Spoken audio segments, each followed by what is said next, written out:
The Fincastle Resolutions was a statement adopted on January 20, 1775 by 13 elected representatives of Fincastle County, colony of Virginia, part of the political movement that became the American Revolution. The resolutions were addressed to Virginia's delegation at the First Continental Congress, and expressed support for Congress' resistance to the Intolerable Acts, issued in 1774 by the British Parliament. Other counties in Virginia had passed similar resolutions in 1774, such as the Fairfax Resolves, but the Fincastle Resolutions were the first adopted statement by the colonists which promised resistance to the death to the British Crown to preserve political liberties. The Fincastle men had fought in Dunmore's War against the Shawnee to the west and were not able to formally express their sentiments about the constitutional dispute until this time. The Fincastle representatives adopted the resolutions at Lead Mines, currently Austinville, Virginia, located in Wythe County, Virginia, which was then the location of the county seat.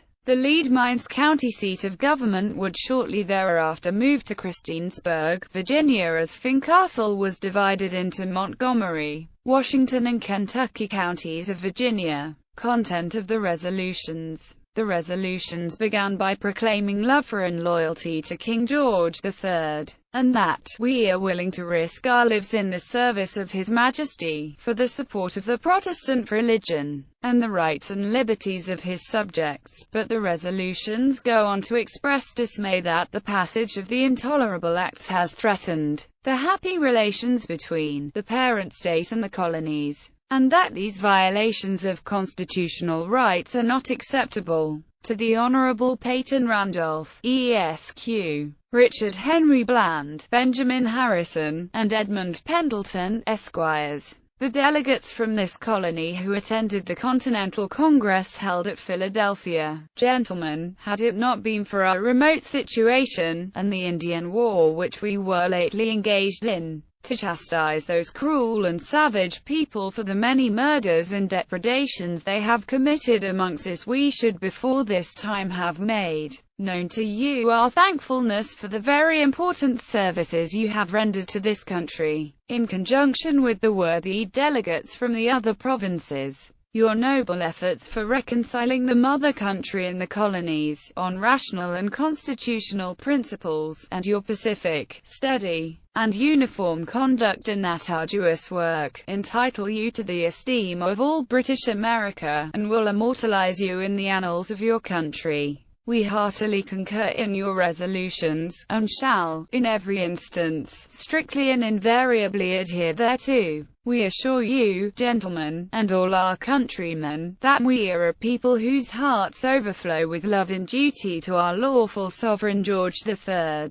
whose illustrious house, for several successive reigns, have been the guardians of civil and religious rights and liberties of his subjects, as settled at the glorious Revolution, that we are willing to risk our lives in the service of His Majesty, for the support of the Protestant religion, and the rights and liberties of his subjects, as they have been established by compact, law, and ancient charters. We are heartily grieved at the differences which now subsist between the parent state and the colonies, and most ardently wish to see harmony restored, on an equitable basis, and by the most lenient measures that can be devised by the heart of men. Many of us, and our forefathers, left our native land, considering it as a kingdom subjected to inordinate power, and greatly abridged of its liberties. We crossed the Atlantic, and explored this then uncultivated wilderness, bordering on many nations of savages, and surrounded by mountains almost inaccessible to any but those very savages, who have incessantly been committing barbarities and depredations on us since our first seating the country. These fatigues and dangers we patiently encountered, supported by the pleasing hope of enjoying those rights and liberties which have been granted to Virginians and were denied us in our native country, and of transmitting them inviolate to our posterity. But even to these remote regions the land of unlimited and unconstitutional power hath pursued us. to strip us of that liberty and property with which God, nature, and the rights of humanity have vested us. We are ready and willing to contribute all in our power for the support of His Majesty's government, if applied to constitutionally, and when the grants are made by our own representatives, but cannot think of submitting our liberty or property to the power of even or British Parliament, or to the will of a corrupt ministry. We by no means desire to shake off our duty or allegiance to our lawful sovereign,